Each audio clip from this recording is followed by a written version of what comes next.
اور آخرت میں اعمال کی جزا ملنے کو بیان کیا گیا ہے، نیز اس میں یہ چیزیں بیان کی گئی۔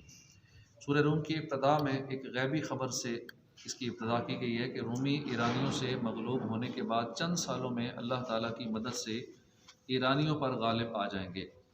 قرآن پاک کی دی ہوئی یہ خبر حرف بہ حرف پوری ہوئی۔ رومی چند سالوں بعد ایرانیوں پر غالب آ گئے اور انہوں نے عراق میں رومیہ نامی ایک شہر کی بنیاد رکھی۔ قرآن پاک کی یہ غیبی خبر نبی کریم صلی اللہ علیہ وسلم کی نبوت پر زبردست دلیل ہے۔ کفار کے علم کی حد بیان کی گئی اور اللہ تعالیٰ کی وحدانیت و قدرت پر دلائل دیے گئے۔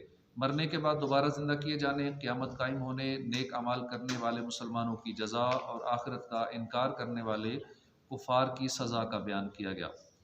اللہ تعالیٰ کی قدرت کی نشانیاں بیان کی گئیں۔ نبی کریم صلی اللہ علیہ وسلم اور مسلمانوں کو دین اسلام پر قائم رہنے کی تاکید فرمائی گئی۔ یہ بتایا گیا کہ اسلام دین فطرت ہے اور جو اس دین سے ہٹے گا وہ فطرت سے ہٹ جائے گا۔ رشتہ داروں، مسکینوں، مسافروں پر صدقہ کرنے اور سود سے بچنے اور حلال طریقوں سے مال میں اضافہ کرنے، زکوٰۃ کے ذریعے اپنے مالوں کو پاک کرنے کا حکم دیا گیا۔ کفار کے ایمان لانے سے اعراض کرنے پر نبی کریم صلی اللہ علیہ وآلہ وسلم کو تسلی دی گئی۔ سورہ روم کی اپنے سے ماقبل سورہ عنکبوت کے ساتھ ایک مناسبت یہ ہے کہ دونوں سورتوں کی ابتدا میں الف لام میم سے ہوئی ہے اور ان حروف کے بعد تنزیل، کتاب اور قرآن میں سے کسی کا ذکر نہیں کیا گیا، ورنہ سورہ قلم کے علاوہ حروف مقطعات سے شروع ہونے والی دیگر صورتوں میں حروف مقطعات کے بعد تنزیل، کتاب یا قرآن میں سے کسی ایک کا ذکر کیا گیا۔ دوسری مناسبت یہ ہے کہ سورہ عنکبوت کے آخر میں جہاد کا ذکر ہے اور سورہ روم کی ابتدا میں رومیوں کے اللہ تعالیٰ کی مدد سے ایرانیوں پر غالب آنے کی خبر دی گئی ہے۔ اس کے بعد ہے سورہ لقمان۔ سورہ لقمان وَلَوْ أَنَّ مَا فِي الْأَرْضِ سے لے کر یہاں سے شروع ہونے والی آیت نمبر 27 اور 28 کے علاوہ مکیہ ہے۔ اس میں 4 رکوع ہیں، 34 آیتیں ہیں۔ اس سورہ مبارکہ کے دوسرے رکوع سے اللہ کے برگزیدہ بندے حضرت لقمان حکیم رضی اللہ عنہ کا تذکرہ تفصیل کے ساتھ بیان کیا گیا ہے۔ اس وجہ سے یہ سورت سورہ لقمان سے موسوم ہوئی ہے۔ اس سورت کا مرکزی مضمون یہ ہے کہ اس میں اللہ تعالیٰ اور اس کی وحدانیت پر ایمان لانے، حضور صلی اللہ علیہ وسلم کی نبوت کی تصدیق کرنے، موت کے بعد دوبارہ زندہ کیے جانے، قیامت کے دن کا اقرار کرنے کے بارے میں دلائل کے ساتھ کلام کیا گیا ہے اور اس صورت میں یہ چیزیں بیان کی گئیں۔ اس صورت کی ابتدا میں اللہ تعالیٰ کی ہدایت کے دستور اور حضور اقدس صلی اللہ علیہ وسلم کے دائمی معجزے قرآن پاک کا ذکر کیا گیا اور یہ بتایا گیا ہے کہ مسلمانوں کا گروہ قرآن پاک کی تصدیق کرتا ہے، اس لیے وہ جنت میں داخل ہو کر کامیاب ہو جائیں گے، اور کافروں کا گروہ قرآن پاک کی آیات کا مذاق اڑاتا ہے اور ان کا انکار کرتا ہے اور اس نے اپنی جہالت اور بے وقوفی کی وجہ سے گمراہی کا راستہ اختیار کیا تو وہ جہنم کے دائمی دردناک عذاب میں مبتلا ہو کر نقصان اٹھائیں گے۔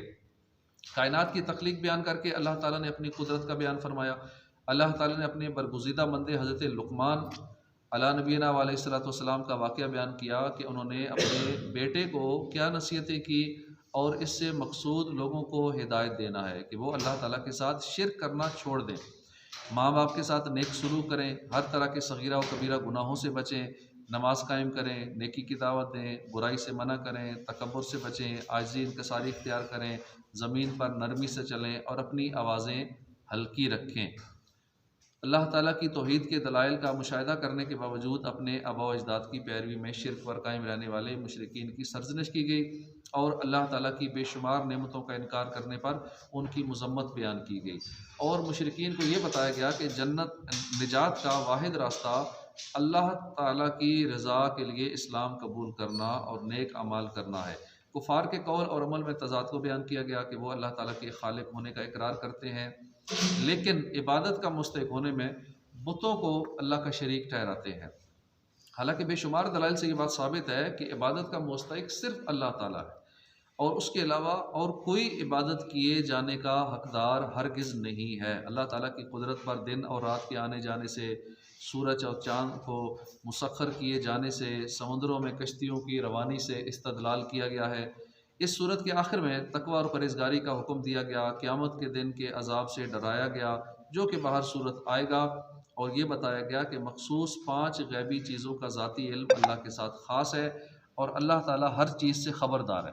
سورہ لقمان کی اپنے سے ماقبل سورہ روم کے ساتھ ایک مناسبت یہ ہے کہ سورہ روم کے آخر میں اور سورہ لقمان کی ابتدا میں قرآن پاک کی صفات بیان کی گئی ہے۔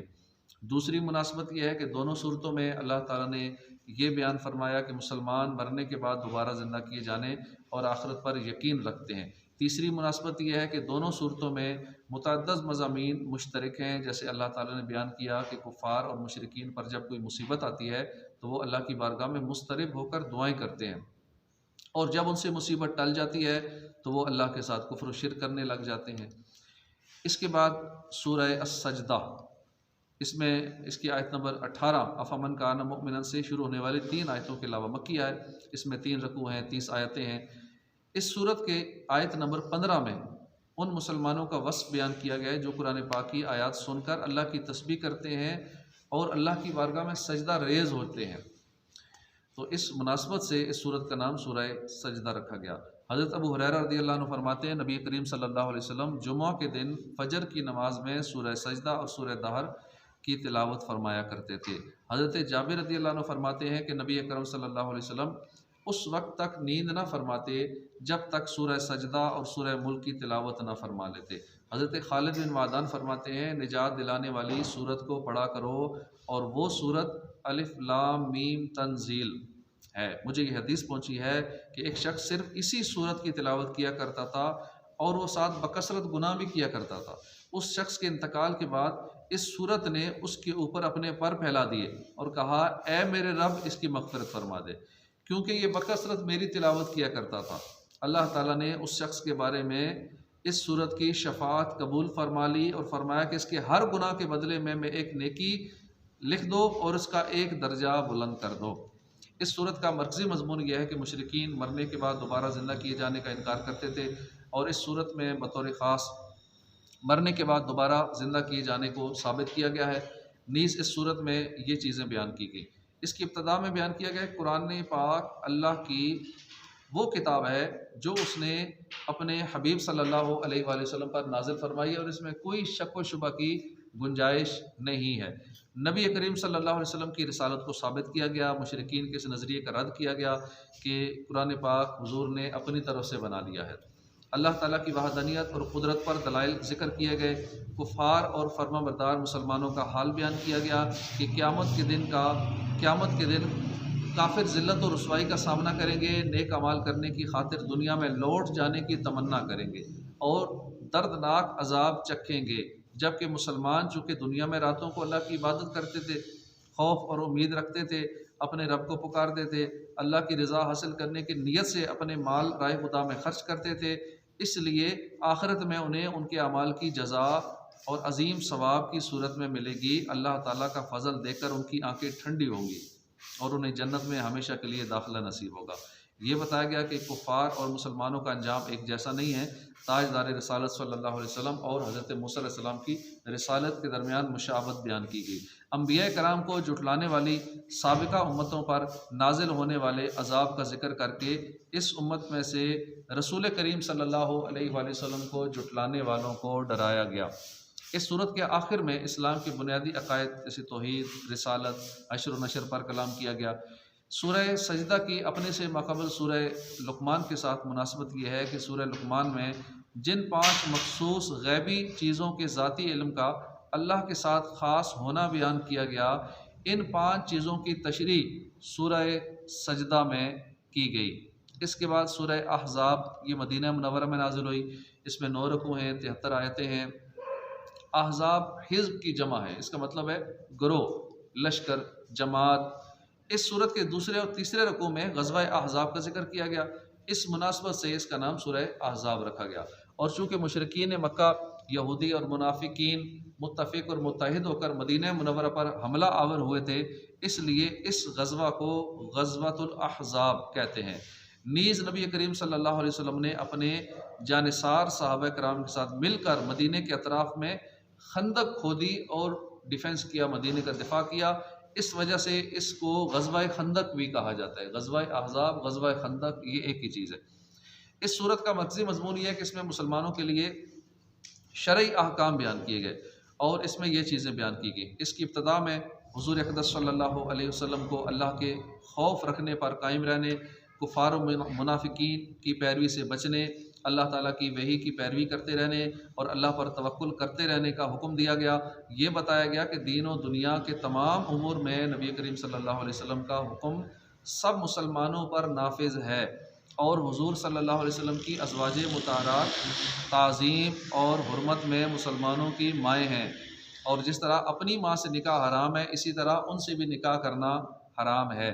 غزوہ احزاب کا واقعہ بیان کیا گیا کہ جس میں غزوہ احزاب کے دن مسلمانوں پر کیا گیا انعام یاد دلایا گیا، منافقوں کا طرز عمل بیان کیا گیا، ان کی سازشوں کو ظاہر کیا گیا۔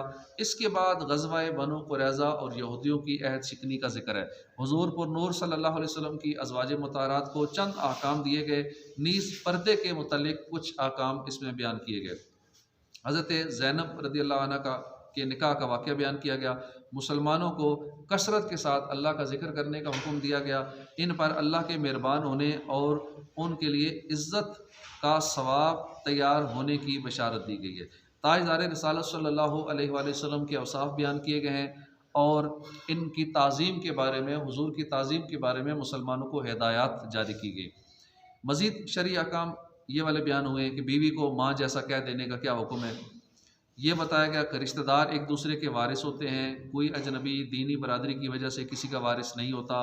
کسی کو منہ بولا بیٹا بنا لینے کا حکم، کہ منہ بولا بیٹا جو ہوتا ہے وہ بھی جائیداد میں وارث نہیں ہوتا، وہ اپنے حقیقی والدین کی جائیداد میں سے وارث ہوتا ہے۔ نکاح کے بعد بیوی کو ہاتھ لگائے بغیر طلاق دینے کا حکم بیان کیا گیا۔ مسلمان عورتوں کو پردے کا حکم اس صورت میں دیا گیا۔ اس کے بعد سورہ سبا ایک آیت وَيَرَى الَّذِينَ أُوتُوا الْعِلْمَ کے علاوہ مکیہ ہے، 6 رکوع ہیں، اس میں 54 آیتیں ہیں۔ سبا عرب کے علاقے یمن کی حدود میں واقع قبیلے کا نام ہے، اور یہ قبیلہ اپنے دادا سبا بن یشجب بن یعرب بن قاتان کے نام سے مشہور ہے۔ اور اس صورت کی آیت نمبر 15 میں چونکہ قوم سبا کا واقعہ بیان ہوا ہے تو اس مناسبت سے اس صورت کا نام سورہ سبا رکھا گیا۔ سورہ سبا چونکہ مکی صورت ہے اس لیے دیگر مکی صورتوں کی طرح اس کا بھی مرکزی مضمون یہ ہے کہ اس میں اللہ کی وحدانیت، نبی کریم صلی اللہ علیہ وسلم کی نبوت، قیامت کے دن دوبارہ زندہ کیے جانے، اعمال کی جزا ملنے پر دلائل قائم کیے گئے۔ اس صورت کی ابتدا میں اللہ کی حمد و ثنا بیان کی گئی، اور یہ بتایا گیا کہ کافر قیامت کا صاف انکار کرتے ہیں۔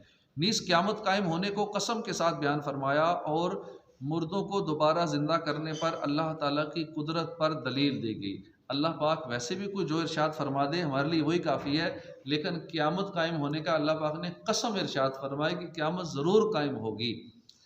تو ہمیں قیامت کی تیاری ابھی سے کرنی چاہیے، اور اس صورت کی ابتدا میں اللہ کی حمد و ثنا کا جیسے بیان ہوا، حضرت داؤد علیہ السلام، سلیمان علیہ السلام اور سبا والوں پر اللہ پاک نے جو انعامات کیے ان کا بیان اس صورت میں کیا گیا۔ اللہ کے وجود اور اس کی وحدانیت پر دلائل دیے گئے، اور مشرکین کے شبہات کا ازالہ کیا گیا۔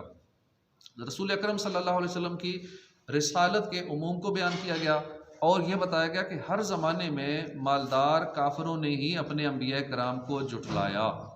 یہ بیان کیا گیا کہ مشرکین قرآن پاک کا انکار کرتے ہیں، اور ان کے گمان میں قرآن پاک اللہ کی وحی نہیں بلکہ کسی کی اپنی بنائی ہوئی کتاب ہے، اور کفار کے اس نظریے کا رد کیا گیا۔ آخر میں کفار کو غور و فکر کرنے، انہیں قیامت قائم ہونے سے پہلے اللہ کی وحدانیت، نبی کریم صلی اللہ علیہ وسلم کی نبوت اور قرآن پاک پر ایمان لانے کی دعوت دی گئی۔ سورہ سبا کی اپنے سے ماقبل سورہ احزاب کے ساتھ ایک مناسبت یہ ہے کہ سورہ احزاب کے آخر میں بیان ہوا تاکہ اللہ منافق مردوں اور منافق عورتوں اور مشرک مردوں اور مشرک عورتوں کو عذاب دے، اور اللہ مسلمان مردوں اور مسلمان عورتوں کی توبہ قبول فرمائے۔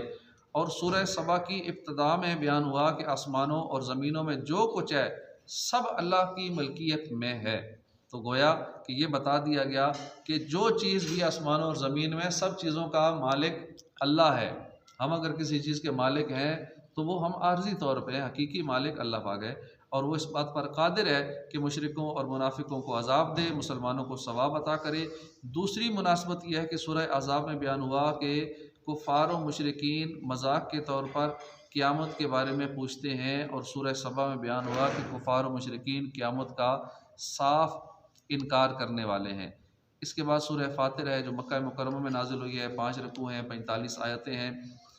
فاطر کا مطلب ہے بنانے والا، کریٹر، اور اس صورت کی پہلی آیت میں اللہ تعالیٰ کا یہ وصف بیان کیا گیا ہے کہ وہ آسمانوں اور زمینوں کا بنانے والا ہے، اور اس مناسبت سے اس کو سورہ فاطر کہتے ہیں۔ نیز اس صورت کو سورہ ملائکہ بھی کہتے ہیں، کیونکہ اس صورت میں فرشتوں کا بھی تذکرہ ہے۔ اس کی پہلی آیت میں فرشتوں کا ذکر ہے۔ اس کا مرکزی مضمون یہ ہے کہ اس میں اللہ تعالیٰ کو ایک ماننے کی دعوت دی گئی ہے، اور اللہ کے واحد اور موجود ہونے، مردوں کو زندہ کرنے پر، قادر ہونے پر دلائل دیے گئے ہیں۔ کفار مکہ کے جھٹلانے پر حضور کو تسلی دی گئی ہے، شیطان کے فریب اور دھوکہ دہی سے بچنے کا حکم دیا گیا، اور یہ بتایا گیا کہ شیطان تمہارا دشمن ہے، تم بھی اسے دشمن سمجھو۔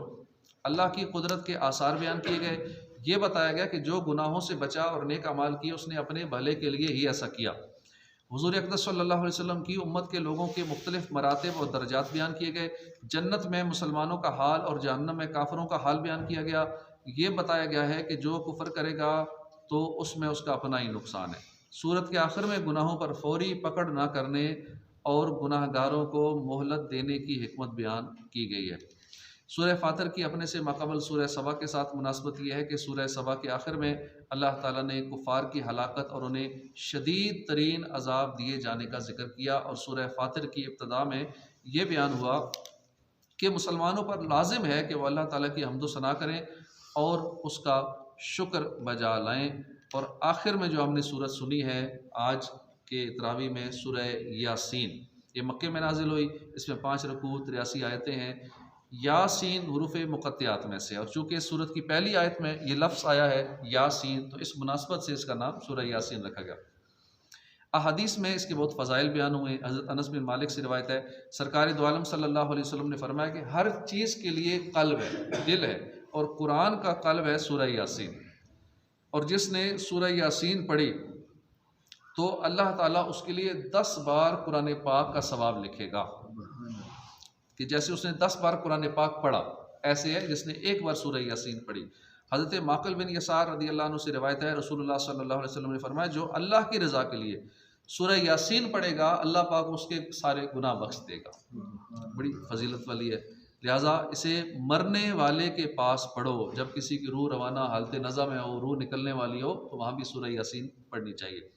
حضرت عطا بن ابی رباح رضی اللہ عنہ فرماتے ہیں، مجھے خبر ملی ہے کہ حضور صلی اللہ علیہ وسلم نے ارشاد فرمایا کہ جو دن کے شروع میں یعنی صبح سورہ یاسین پڑھ لے تو اس کی تمام ضرورتیں پوری ہوں گی۔ حضرت انس بن مالک رضی اللہ عنہ سے روایت ہے، حضور اقدس صلی اللہ علیہ وسلم نے فرمایا جو شخص ہر رات سورہ یاسین پڑھنے پر ہمیشگی اختیار کرے، یعنی ریگولر رات کو بھی سورہ یاسین پڑھے، تو پھر وہ مر جائے تو شہادت کی موت مرے گا۔ اس صورت کا مرکزی مضمون یہ ہے کہ اس میں قرآن پاک کی عظمت، اللہ کی قدرت و وحدانیت، تاجدار رسالت صلی اللہ علیہ وسلم کے منصب اور قیامت میں مردوں کو زندہ کیے جانے کو بیان کیا گیا۔ اس صورت کی ابتدا میں اللہ نے قرآن کی قسم کھائی اور فرمایا کہ نبی اکرم صلی اللہ علیہ وآلہ وسلم سب جہانوں کے پالنے والے سچے رب کے سچے رسول ہیں، اور ان کی رسالت سے لوگ 2 گروہ میں تقسیم ہو گئے۔ ایک گروہ اناد اور دشمنی کرنے والا جس کے ایمان لانے کی امید نہیں، دوسرا گروہ وہ ہے جس کے لیے خیر اور ہدایت حاصل ہونے کی توقع ہے۔ ان دونوں گروہوں کے اعمال محفوظ ہیں اور اللہ تعالیٰ کے قدیم اور ازلی علم میں ان کے آثار موجود ہیں۔ ایک بستی انطاکیہ کے لوگوں کی مثال بیان کی گئی کہ جنہوں نے یکے بعد دیگر رسولوں کو جھٹلایا اور اسے شہید کرنے، مذاق بھی اڑایا شہید ان کا رسولوں کا، اور جو انہیں رسولوں کو جھٹلانے پر نصیحت کرنے آیا تھا ان لوگوں نے اسے بھی شہید کر دیا۔ نصیحت کرنے والا تو جنت میں داخل ہوا اور اسے شہید کرنے والوں پر اللہ کا عذاب نازل ہوا اور وہ جہنم میں داخل ہوئے۔ کفار مکہ کو سابقہ امتوں کی ہلاکت کے بارے میں بتا کر اس بات سے ڈرایا گیا کہ انہوں نے بھی سابقہ کفار کی روش نہ چھوڑی تو ان پر بھی عذاب نازل ہو سکتا ہے۔ مردوں کو دوبارہ زندہ کرنے پر اللہ کی قدرت اور اس کی وحدانیت پر، بنجر زمین کو سرسبز کرنے، رات اور دن کے آنے جانے، سورج اور چاند کو مسخر کیے جانے، سمندروں میں کشتیوں کے چلنے پر استدلال کیا گیا، اور ان حقائق کا انکار کرنے والے کافروں کو دنیا اور آخرت میں عذاب کی وعید سنائی گئی۔ اللہ تعالیٰ نے اپنے حبیب صلی اللہ علیہ وسلم کے شاعر ہونے کی نفی کی اور یہ بتایا کہ وہ تو قرآن کے ذریعے اللہ کے عذاب سے ڈرانے والے ہیں اور اس بات کی خبر دینے والے ہیں کہ لوگوں کو اللہ کی نعمتوں پر شکر ادا کرنا چاہیے۔ سورہ یاسین کے اپنے سے ماقبل سورہ فاطر کے ساتھ مناسبت یہ ہے کہ سورہ فاطر میں بیان ہوا کہ کفار مکہ نبی کریم صلی اللہ علیہ وآلہ وسلم سے منہ موڑتے ہیں اور انہیں جھٹلاتے ہیں، اور سورہ یاسین کی ابتدا میں قرآن کی قسم ذکر فرما کر ارشاد ہوا کہ نبی کریم صلی اللہ علیہ وآلہ وسلم اللہ کے رسول ہیں، اِنَّکَ لَمِنَ الْمُرْسَلِينَ عَلَىٰ صِرَاطٍ مستقیم، اللہ تعالیٰ کے رسول ہیں، صراط مستقیم پر ہیں، عَلَىٰ صراط مستقیم، تنزیل العزیز الرحیم، کہ اس صراط مستقیم پر ہے، اور یہ اس قوم کو اللہ کے عذاب سے ڈرانے والے ہیں جن کے آباء و اجداد کو اللہ کے عذاب سے ڈرایا جا چکا ہے۔ صدق اللہ العظیم۔ صلو علی الحبیب۔